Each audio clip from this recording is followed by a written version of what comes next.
मंडळी जय कानादेस भाऊसोन. बराच भाऊसनं असं म्हणणं होतं की शेडनं पूर्ण स्ट्रक्चर द्या काढावा.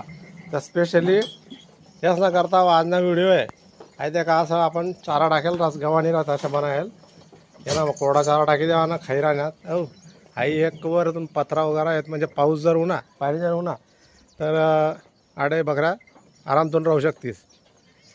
तर आई शेडशे 14x23.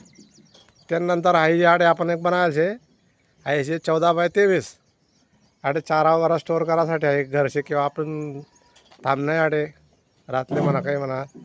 हो परत इकडे एक गेट बनायले भविष्याना दृष्टिकोनातून इकडून आपण एंट्री करणार आहे त्या घराना करता स्पेशली. परत आई आता कालतून 1.5 ते 2 फूटनं काम होतेले 7 फूटने जाई आहे. आई असं लांबीले 50 फूट आहे. समोर आट्यात एक गेट आहे स्लायडिंगना गेट आहे. अहो पण 7 फूटनी गाडी पूर्ण उंचपर्यंतच म्हणजे काहीच असा जंगली प्राणीसना कुदाना धाक नाही आहे. आणि रुंदीले 30 फूट असे आपली बाहेर मुक्त संचार करता हे नियोजन आहे. भविष्यामा आपण आडेवर पत्ता टाकेल नाही आधी पुढे पत्ता टाकणार आहेत आपण भविष्यामा. कसं आहे एकच खट्टे जर कराल गे तर आर्थिक बोजावाढी जास्त न करता हळूहळू करा ना त्यांना माहीत कामावर तडेच टाका ना अशा गोष्टी करा नाही.